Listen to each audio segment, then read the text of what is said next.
Seguimos en Panorama de la Tarde, son las 5:27 y en este momento, bueno, como arrancó el programa así y seguimos así, con la juramentación de Trump, y damos la bienvenida a Yaxel Román, quien es abogado experto en relaciones internacionales. Yaxel, bienvenido a Panorama de la Tarde. Muchísimas gracias, muy contento de estar aquí con la audiencia de Panorama de la Tarde, hablando de algo que ya es una gran tradición democrática, por más amenazas que sufra, pero lo cierto es que por 60ª ocasión se juramenta un presidente de los Estados Unidos fruto de elecciones. ¿Por qué digo fruto de elecciones? Sabemos que en varias ocasiones no fue precisamente por el voto popular, sino que habíamos tenido fallecimientos naturales, pero también magnicidios en Estados Unidos y renuncias presidenciales. Esta fue la 60ª ocasión y por 24ª ocasión desde 1856 el Partido Republicano asume la presidencia. En ese trayecto de tiempo, en 17 ocasiones ha sido el Partido Demócrata, como bien acaban de escuchar por las estadísticas. Desde la Guerra Civil, el Partido Republicano ha sido el partido dominante de los Estados Unidos, en esta ocasión con mayoría legislativa, algo que no siempre pasaba, recordando que Ronald Reagan nunca tuvo mayoría legislativa, George H.W. Bush nunca tuvo mayoría legislativa, Richard Nixon nunca tuvo mayoría legislativa, Donald Trump entra con mayoría en el Senado y mayoría en la Cámara de Representantes. Pero Clinton era demócrata y entró con mayoría, pero la perdió en el camino. Sí, la perdió. Antes de entrar a todos los temas generales con relación a esta nueva toma de posesión en los Estados Unidos, hay algo que a mí me llama mucho la atención, y es el cambio de embajadora que hay precisamente en este momento de la República Dominicana. ¿Tiene algo que ver o se estila, es lo normal? Era algo que ya estaba pautado hace tiempo, si tomar en cuenta que República Dominicana tiene un historial de cambios de embajada, precisamente cuando hay un cambio de administración. Figuras que hemos tenido en el pasado, por ejemplo, 1968, cambio de gobierno en Estados Unidos y fue designado como embajador el expresidente interino de la República, Héctor García Godoy. 1989, igual cambio de presidencia en Estados Unidos, el embajador era Eduardo León Asensio, que en paz descanse, y fue sustituido por el vicepresidente de la República, Carlos Morales Troncoso. La razón por la que me río es que don Carlos siempre solía hacer la anécdota de que él era una pesadilla para los oficiales de protocolo, porque cuando lo invitaban a actividades no sabían si estaba llegando el vicepresidente de República Dominicana o el embajador de República Dominicana. Sí. Es algo tradicional. Otros embajadores que hemos tenido, vale la pena recordarlo, en su momento Flavio Darío Espinal, José Tomás Pérez, Aníbal de Castro, el ex vicepresidente de la República, Augusto Lora, el embajador Rafael Molina Morillo, entre varios otros que hemos tenido en aquel momento. Doña Sonia Guzmán cumplió sus 4 años, recordando que ya había llegado justamente en enero del 2021. Después, con el gobierno de Biden. Con el gobierno iniciando de Biden. Cumplió los 4 años. Adelante, Eddie. Yaxel, tú eres un experto en estos temas de política exterior. Y obviamente que podemos preguntarte los temas de cómo se maneja esa trascendental política exterior de los Estados Unidos. Claro. Y por supuesto la de la República Dominicana, que tanto impacto tiene para nosotros, claro, hacia los Estados Unidos por considerarse el principal país comercial y a nivel de migrantes para nosotros. Pero días pasados, el senador por Virginia, Tim Scott, en el Comité de Relaciones Exteriores, le formuló una pregunta clave a Marco Rubio. El senador por la Florida, Rick Scott, sí, exgobernador. Sí, claro, por supuesto. En el sentido de que determine la situación de países de América Latina. Y aquí se ha vendido mucho porque literalmente habló positivo de la República Dominicana.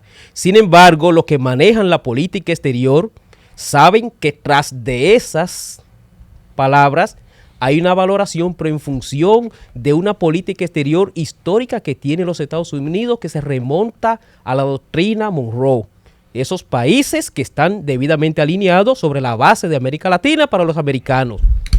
¿Tú crees realmente que fue una posición positiva o se trató de identificar los países que se han adherido políticamente a los Estados Unidos? Claro, esa pregunta fue la que hizo no el senador Rick Scott, sino el senador Tim Kaine, ex candidato vicepresidencial de Hillary Clinton en el año 2016, una persona que habla español, fue cuerpo de paz, y él, después de extenderse en grandes elogios hacia su colega Marco Rubio, definiéndolo como una persona que sabe de todos los temas de política exterior, le dijo que no perdiera de vista la necesidad de aprovechar a los aliados y países que lo están haciendo bien.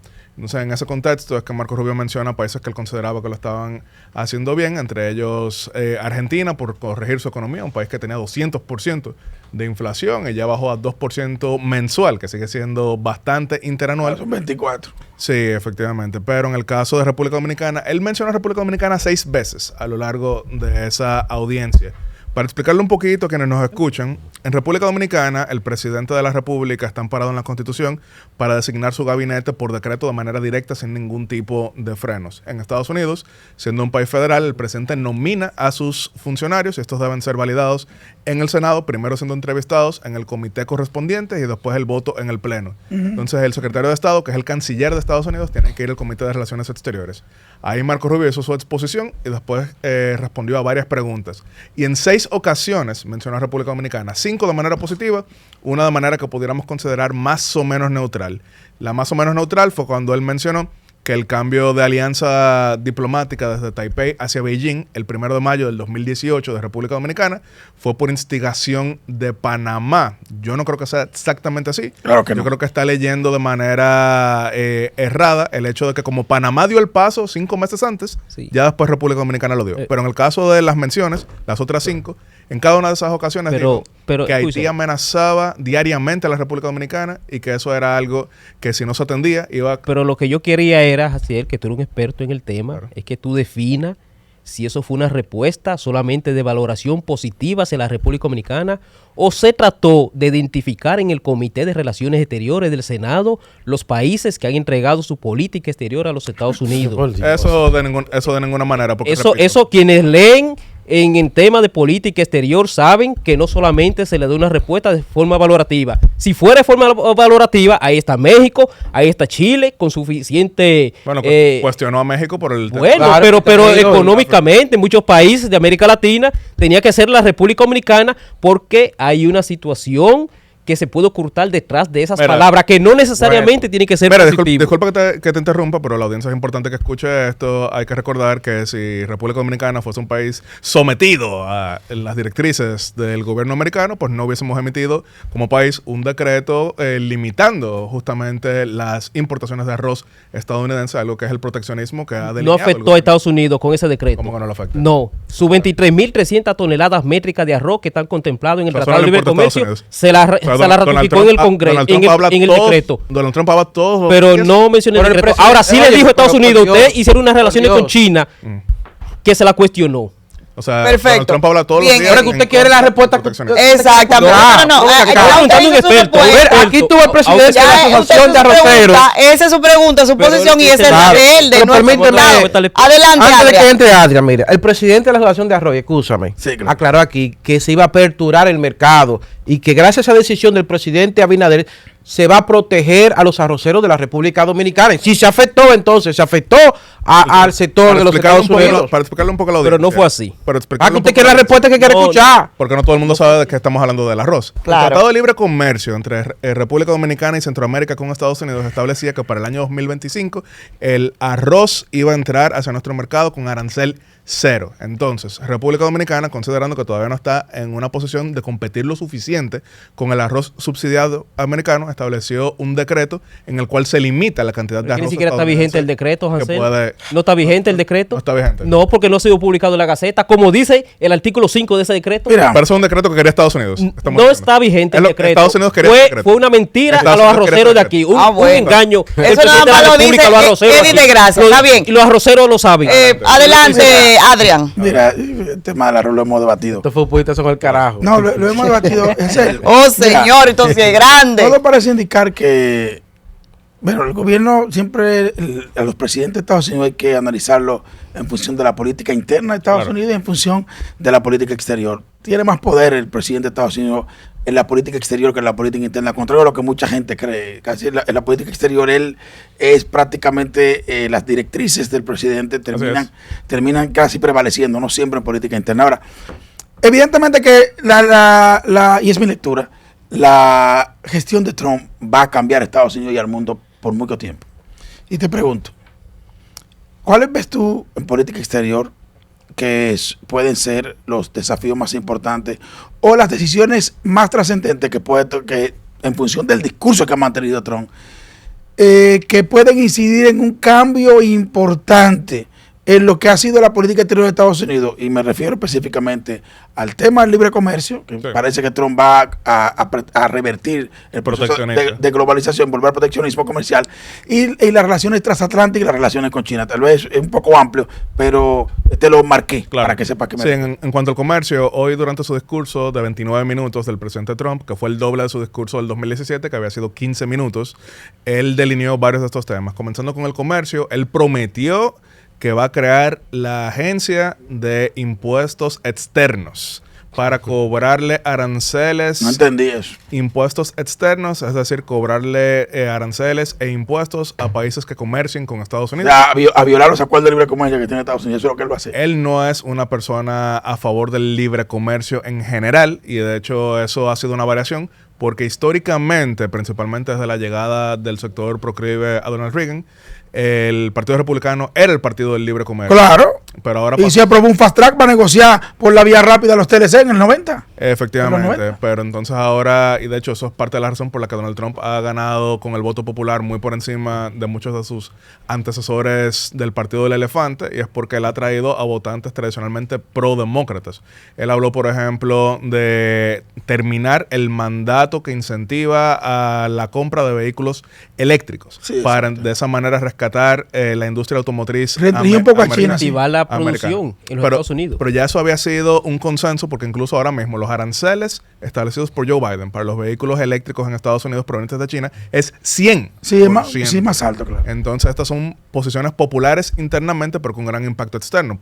La OMC la van a tener que cerrar en esta gestión de Trump. Sí. La OMC, Estados Unidos, que fue el promotor de su creación, y el propulsor de todas las políticas globalistas y de apertura comercial, va a ordenar el cierre de la OMC, porque aquí no va a haber condiciones para ninguna negociación comercial. Hay muchas cosas que pudieran ser vistas como medidas de negociación. Por ejemplo, una de sus frases más contundentes del día de hoy y que impacta a un aliado importante y cercano de la República Dominicana es la siguiente, y cito: Panamá violó la promesa que nos hizo durante el acuerdo. Panamá ha roto la promesa que nos hizo en el tratado, y hoy ese canal que le cedimos tontamente a Panamá está siendo controlado por China, y no fue a China que se lo regalamos, fue a Panamá que se lo regalamos, y lo vamos a recuperar. Es un chantaje.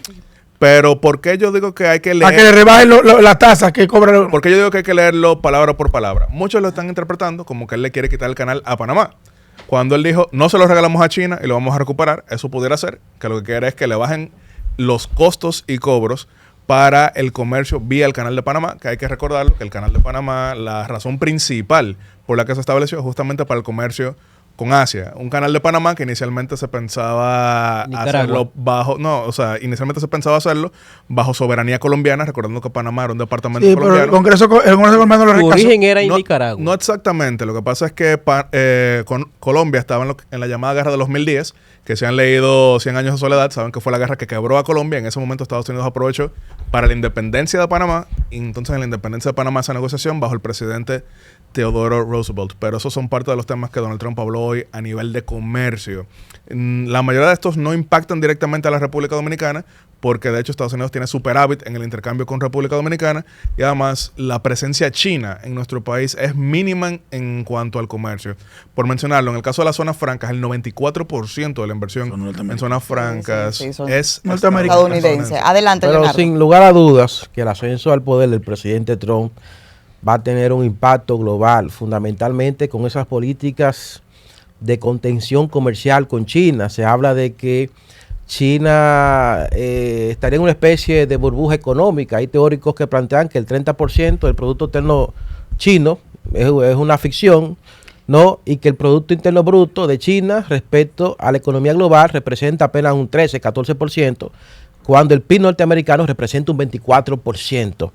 Obviamente, ya con esta política de protección comercial de los Estados Unidos, muy posiblemente veremos a China consumiendo y adquiriendo y comprando menos materia prima en nuestros países, lo que va a impactar no solo el crecimiento económico de la región, sino también del mundo, lo que indefectiblemente impactará en las posibilidades de la gente poder financiar sus deseos de desplazarse y viajar. O sea, hablamos de que todo esto de una forma directa o indirecta impactará en nuestras economías. Ahora, Yacel, quería preguntar. En algunas más que otras, porque hay que saber que América Latina no es lo mismo Suramérica que Centroamérica. Suramérica produce minerales y también alimentos en gran escala. Centroamérica y el Caribe no Así producen. es. Pero, por ejemplo, mira, uno de los Vamos a principales... sintetizar, señores, vamos a sintetizar. Uno de los principales asesores de Trump plantea establecer un impuesto al puerto que construyó China ahí en Perú, lo que va a impactar en Mauricio Clave Carone. Exacto. Mira, te quería preguntar. De hecho, yo traje a Mauricio en el 2023 Sí. junto al Centro de Análisis para Políticas Públicas que encabeza el ministro Ito Bisonó, y él ahí fue que expresó la frase que se compartió en la prensa cuando dijo que República Dominicana era un oasis de positividad Así en es. la región. Mira, Yacel, te quería preguntar sobre las decisiones que en los últimos minutos tomó el presidente Biden de indultar a 5 familiares directos. Hablamos de que indultó Indulto preventivo. indulto preventivo a futuro. Sí. Por él dice que no lo hace por sospecha de que estos hayan cometido actos ilícitos, No. sino por la presunción de represalia política por parte del trumpismo. ¿Tú no crees que esto lacera la institucionalidad en los Estados Unidos? Definitivamente. Cuando el presidente Biden y los demócratas criticaron indulto de Trump en el 2020 como el que le otorgó al papá de Jared Kushner. ¿Tú no crees que esto va a representar un precedente Sí. funesto para el futuro institucional de los Estados Unidos? Esa es una puerta que primero se abrió en el 1975 cuando Gerald Ford, al asumir la presidencia, indultó Indultó a de Nixon, manera claro. preventiva a Richard Nixon. En ese momento fue visto como algo catastrófico. Ya después vimos otros presidentes dando eso que se llama indulto preventivo, que tenemos que marcar la diferencia con el indulto que se da a una persona que ya ha sido condenada y que entonces se le concede esta gracia.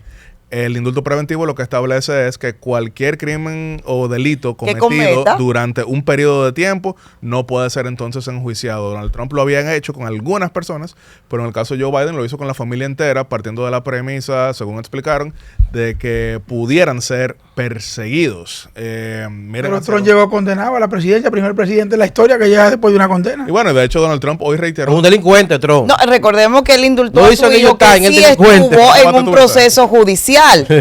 Y atendiendo a eso, que en ese momento lo atribuyó a una persecución política. Claro, y hoy reiteró varias veces Donald Trump que jamás volverá a utilizarse el Departamento de Justicia como un arma política. Es importante saber, porque esto sucedió la semana pasada y no recibió tanta cobertura en el país, pero la entrante procuradora general o fiscal general, como se le llama en Estados Unidos, Pam Bondi, fue cabildera de República Dominicana en el gobierno de Danilo Medina, específicamente con la firma... Dio servicios.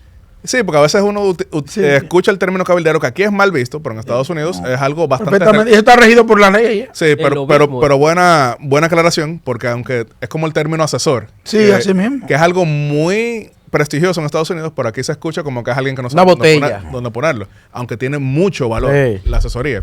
Pero Pam Bondi, la entrante fiscal general, ella trabajó con la firma Ballard Brothers, que sirvió principalmente durante el gobierno del presidente Danilo Medina para buscar mejores acercamientos con el presidente Donald Trump. El gobierno dejó muchas cosas Adelante, positivas Priyanka. para el país. Bueno, en y política también exterior. entre esos indultos hubo varios adversarios de Trump también. Claro. Este, Entre ellos Fauci.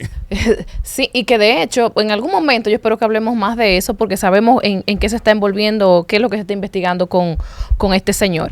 Bueno, ¿qué significa? Mucha gente se preocupa por las políticas de Trump, las nuevas medidas y eso, pero ¿qué significa realmente que se implementen esas políticas regulatorias en Estados Unidos y cómo podría impactar a la República Dominicana, pero ya de manera positiva? Sí, de diversas maneras. Primero, Donald Trump ha prometido combatir la inflación, que es muy complejo, es muy difícil, pero él anunció que iba hoy mismo a declarar una emergencia energética, principalmente por el costo de la electricidad y de los combustibles en Estados Unidos, para de esa manera poder explorar cada vez más el petróleo, que él definió como oro líquido, y de esa manera pues bajar los costos. Eso, si funciona, y tendríamos que ver, pudiese tener un efecto positivo, principalmente en el hecho de que es el país del cual viene la mayor cantidad de remesas, que representan el 9%. Y si le pone impuesto a la remesa. Interno bruto. Que Eso, da- Él amenazó con eso en el primer Pero no mandato. solamente a nosotros, para países como México y otros. Sí. lo que no parece es que lo haría de manera generalizada, sino que lo utilizaría con países específicos, principalmente en el caso de México y en el caso de países centroamericanos, desde los cuales van la mayor cantidad de migrantes irregulares.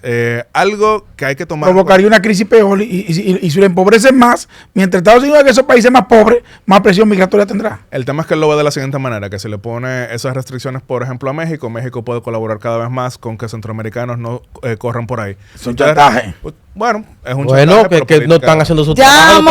a modo de resumen, Pero sí quería mencionar algo, porque por ejemplo, ¿qué sucede? Ya que estamos hablando de México y sanciones, ustedes recordarán como en el año 2022 y 2023, de manera espeluznante, un grupo de personas comenzaron a vociferar que la vuelta es por México, para de esa manera intentar llegar irregularmente a Estados Unidos. Yo les recomiendo a cualquiera que no caiga en ese gancho porque le va a ir mal. Mire, ya a modo de resumen, ya para finalizar, las expectativas reales ahora, con este cambio de tren que hay en los Estados Unidos a partir de hoy, pero para los países de América Latina, que somos más los que dependemos de esa economía directamente. Pero muy variado, porque repito, por ejemplo, el principal aliado económico de Chile es China, el principal aliado económico de Argentina es China. Esa dependencia con Estados Unidos es más que todo en Centroamérica y el Caribe. Así es. Por eso, si se fuese a convocar una reunión de los países latinoamericanos para fijar una posición común sobre Estados Unidos y China, no habría ningún consenso, porque cada quien estaría viendo intereses distintos. Incluso Uruguay, bajo el gobierno centroderechista de Luis Lacalle Pou, negoció un tratado de libre comercio con China. Cosa que, por ejemplo, en nuestro vecindario la mayoría no estarían... No vamos a ver muchas visitas a China de parte de gobernantes centroamericanos y caribeños a lo largo de estos 4 o 5 años. Ahora, desde el punto de vista de nuestro país específicamente, quiero mencionar esto en comparación con los demás. El 84% de los dominicanos que se encuentran en Estados Unidos son o ciudadanos o residentes. Incluso quienes nos están viendo en vivo a través de internet, yo los invito a que todo el que sea ciudadano o residente, que lo ponga ahora en el comentario, ustedes van a ver que serán muchos. Pero Sí, ¿por claro. qué pasa eso? Para entenderlo un poco. Cuando Ronald Reagan hizo la amnistía, Escríbanos, que tengo varias gente aquí. Miguel Martínez, que está en Brentwood, Nueva York. Por aquí hay varios que están conectados, que están desde los Estados Suéltenlo. Unidos. Bueno, Así que imagínate. compártanlo la información por aquí, por el chat. Ciudadanos o residentes. ¿Pero por qué pasa eso? En 1987, cuando se hizo la amnistía en Estados Unidos, se estableció que aquellas personas que hubiesen cruzado ilegalmente la frontera no se beneficiarían, pero quienes hubiesen recibido en algún momento alguna visa se beneficiarían. Entonces, ¿qué pasa? Como los dominicanos no llegamos mayormente por la frontera física, sino por avión, desproporcionadamente, fuimos quienes más nos Es beneficiamos. verdad, porque teníamos visa y nos habíamos quedado. Claro. Entonces, por ejemplo, los dominicanos sin estatus especial son la diáspora más regularizada del mundo en Estados Unidos, 84%. Solamente Exceptuando, Yesel, los cubanos por la ley estatus Hertz-Bulton, especial. que tienen un estatus especial. Sí, sin estatus Por la especial. ley Hertz-Bulton. Sí, pero él dijo que era sin estatus especial, que no teníamos una protección legal específica. Sí, del mundo entero no hay una diáspora más regularizada sin estatus especial que los dominicanos, 84%. 1.7 millones de dominicanos son o ciudadanos o residentes. Incluso, por ejemplo, Sí. el año pasado se emitieron 70,000 visas de reunificación familiar en República Dominicana, solamente superado por China, que fueron 75,000. Wow. Entonces, es una situación Que es mucho decir. Sí, es una sí, situación sí. muy distinta a la que viven, por ejemplo, los salvadoreños, hondureños y guatemaltecos, que muchos se han beneficiado de lo que se llama TPS, El TPS, que claro. es el estatus de protección temporal, que hace que no te deporten, pero tú estás a la merced de que cada 2 años... Claro, te Eh, manden Tienes que para tu casa. revisarte Incluso, miren, tu estatus. Ustedes saben que la mayoría de los dominicanos que se encuentran en Nueva York, más que todo, son cibaeños. ¿Por qué dije Nueva York? Porque los que están en Massachusetts son vanilejos o de Tenares, en su gran mayoría. Y mucho vanilejo ahí. Sí, demasiados. O sea, que son buenos toditos. En Massachusetts. Sí. Pero el punto es, si usted viaja desde el aeropuerto de Santiago hacia el aeropuerto de Newark o JFK, usted va a ver que probablemente, en mi caso, que viajo frecuentemente por ahí, no soy cibaeño, pero como tiene buenas rutas, Claro, el claro. aeropuerto del Cibao, frecuentemente yo soy de los pocos que viaja con visa. A la mayoría le están diciendo green card, residencia, residencia, residencia, residencia. Eso es algo excepcional. Por eso, cuando Donald Trump habla de deportaciones masivas, ustedes ven que eso no significó menos votos dominicanos, al contrario. Es el candidato republicano que más votos dominicanos ha logrado en la historia, porque el interés es distinto. Un último dato, por ejemplo, ustedes saben que la inmensa mayoría de bodegas, que son los colmados en Nueva York, son de dueños dominicanos. Donald Trump le prometió a los dueños de Le bodegas caemos bien a él. que él iba a paralizar la ola de atracos. Entonces, Donald Trump logró 40% del voto dominicano. Para ponerlo en números, eso no fue una mayoría del voto dominicano, pero ¿saben cuánto había logrado, por ejemplo, Mitt Romney? Una persona a quien respeto muchísimo, a quien admiro muchísimo, pero que no le fue tan bien. En el 2012, Mitt Romney logró 14% del voto dominicano. Es decir, Casi nada. Trump casi el cuádruple. Ustedes vieron que eso fue a recortar en barberías dominicanas y demás. A él le gusta mucho ese. Entonces, generalmente cuando se habla de América Latina, hay que ver que no todos los latinoamericanos tenemos los mismos intereses con Estados Unidos que tienen otros. En el caso de México, ellos tienen la situación de los cárteles. Aquí principalmente el problema es, Y la frontera. es de tránsito. Y la frontera. Exacto. Que ya la mayoría de migrantes que llegan por esa No son frontera mexicanos. ya no son. No son mexicanos. Hace rato que no Así son es, mexicanos. así es. Ya. Ya Panorama FM 96.